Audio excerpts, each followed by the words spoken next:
আমাদের প্রত্যেকেরই জন্মপত্রী রয়েছে, বার্থ চার্ট রয়েছে। সেই বার্থ চার্টে প্রত্যেকেরই বার্থ চার্টে মোট 12টি হাউস রয়েছে এবং 12টি জোডিয়াক সাইন রয়েছে। তেমনি কোনো একটি নির্দিষ্ট হাউসে এবং সেই নির্দিষ্ট হাউসের অন্তর্গত কোনো একটি নির্দিষ্ট জোডিয়াক সাইনে বা রাশিতে যদি রাহু এবং ভেনাস একই সঙ্গে অবস্থান করে এবং তাদের মধ্যে যদি ডিগ্রিগত পার্থক্য খুব বেশি হলে 10 থেকে 13 ডিগ্রি হয়, তাহলে সেটাকে আমরা রাহু ভেনাস কনজাংশন হিসেবে অবশ্যই কনসিডার করব।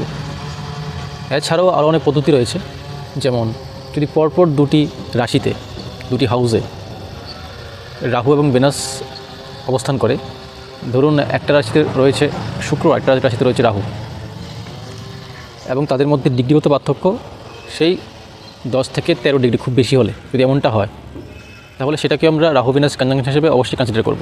এটা আধুনিক অ্যাস্ট্রোলজির মতে এবং এটা খুবই ফলপ্রসূ।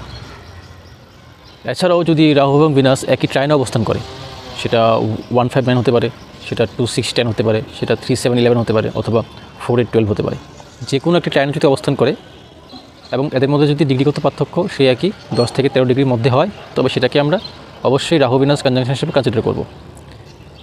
Proper Rahu Venus conjunction, Rahu Venus conjunction যদি ভালো রাশি পায়, ভালো হাউস পায়, তবে সেটা অসাধারণ রেজাল্ট জেনারেট করতে পারে। যদি পাপগ্রস্ত না হয়, পাপ গ্রহের দৃষ্টি যদি এদের উপর না থাকে, তাহলে খুব ভালো ফলাফল জেনারেট করতে সক্ষম। সেই ব্যক্তি অত্যন্ত আর্টিস্টিক প্রকৃতির হবে, তার মধ্যে out of the box unconventional artistic approach তার মধ্যে থাকবে, তার কার্যক্রমের মধ্যে থাকবে, তার চলন বলন সব কিছুর মধ্যেই unconventional, out of the box, something অন্যরকম একটা ব্যাপার কাজ করবেই। সে গ্ল্যামারাস ফিল্ড, যেমন ফিল্ম, মডেলিং, ফ্যাশন ডিজাইনিং, ক্যামেরার কাজ, যেরকম সিনেমাটোগ্রাফি, ফটোগ্রাফি,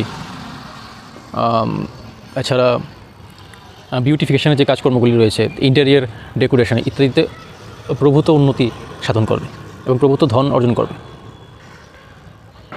সো এটা হলো রাহু ভেনাস কনজাংশনের ভালো দিক। এছাড়াও যদি ভালো অবস্থায় থাকে এই